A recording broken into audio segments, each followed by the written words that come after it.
First of all, I just want to say thank you for inviting me to share my work with you all. And it's a little different than the previous presentations. What I want to cover is this broad concept around how knowledge and information directly derived from the evaluation work can actually lead to program improvement. And so, as I was thinking about this topic today, one of the things that I was reflecting on are multiple conversations and studies about why evaluators do the work that they do and the purpose behind it. And ultimately, in surveys and in personal conversations, most evaluators are in this work as a field and as a discipline and as a profession because they hope that the information that they produce will lead to societal improvement and social betterment. What happened was in the 1960s, there was a tremendous amount of investment from the government on the war on poverty. And as part of that investment, they mandated that evaluations be conducted for various social programs, especially in education.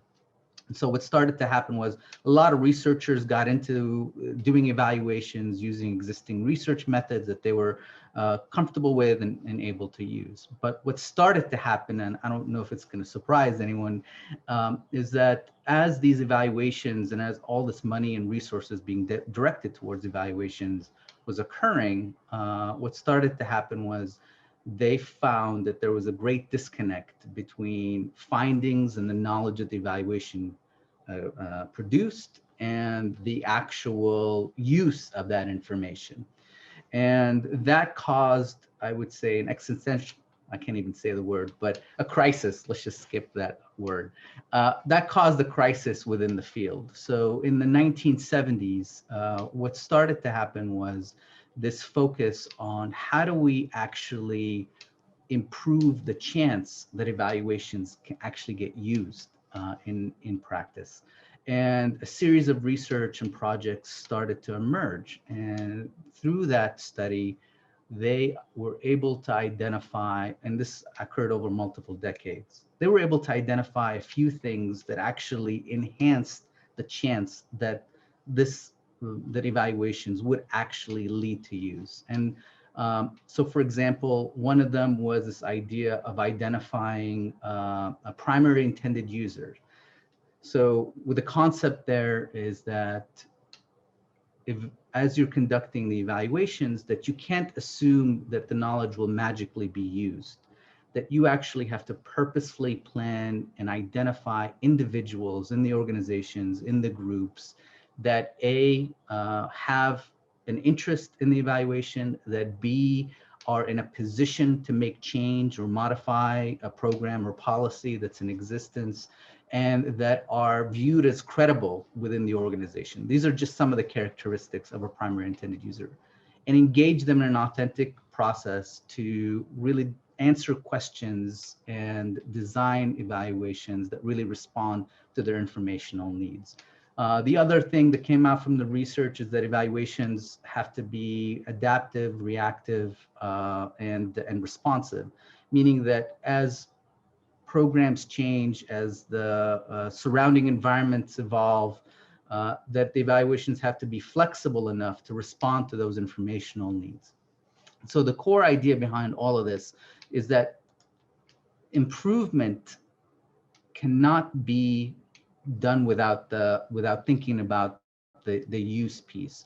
And it's basically what started to happen is that the combination of use and improvement became powerfully transformative because there was a plan to work with the organizations and work with the programs to ensure that the knowledge gained through the evaluation process was actually useful. And I just wanted to share an example of what that might look like from my own work. Early on in my career, I had the opportunity to evaluate a program that aimed to increase student retention. This was at a large university with actually a very diverse population.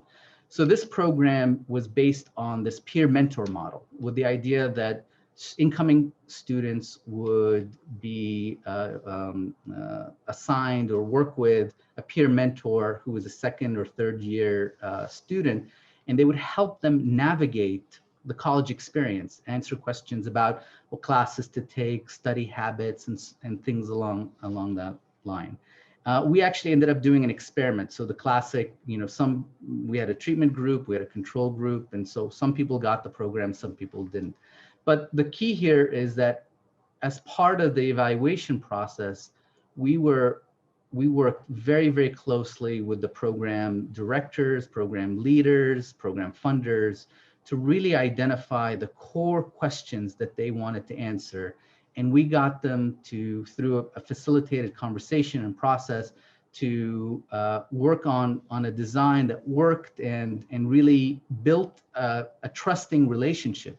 And this came in really handy. Again, we tried to follow these guidelines that I talked about, and they're referred to often as utilization-focused evaluation.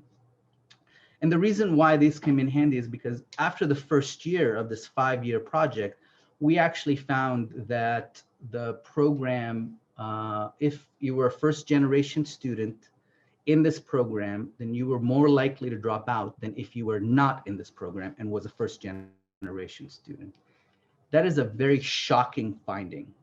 Basically, the program was actually hurting rather than helping, especially that specific group. And when I shared that information with the program, I was expecting a lot of defensiveness, which usually happens in my work. But what occurred was they were really willing to listen and engage in a constructive dialogue about why this was happening, what additional information would we need in order to identify the root cause of this dynamic or this result, and how to potentially solve it. And so this is where the adaptive reactive comes in. So we engaged in an interview process where we talked to those that actually left school, that were first generation and were in the program, and asked them, what were some of the reasons why you dropped out? And what became abundantly clear was that the peer mentorship piece was misaligned, meaning that the peer mentors were not first generation students. And so their experience, their advice, their suggestions were not necessarily relevant to the lived experience of the first gen students that were in college. And it perpetuated and enhanced this idea of imposter syndrome, where they felt like they were not part of this college community because a lot of the advice didn't necessarily apply to them. And so we were able to share that knowledge back with the program itself, and they made a concerted effort to hire first gen peer mentors. And in subsequent years, that effect that we identified in the first year completely went away, where there was now no difference in terms of the outcomes of first gen versus non-first gen in the program. And the reason why I like to bring up this example is to kind of highlight why and the role that evaluation can play towards program improvement. Use rarely happens on its own. Just because knowledge is out there doesn't mean that it's going to get used, and it's something that you have to plan for.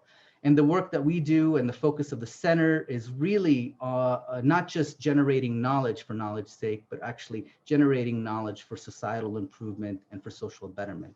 And that's the focus of the center that I established thanks to the support of Dean Milam and others at UCSB. And I just want to say thank you for the opportunity to share this work, and I appreciate it.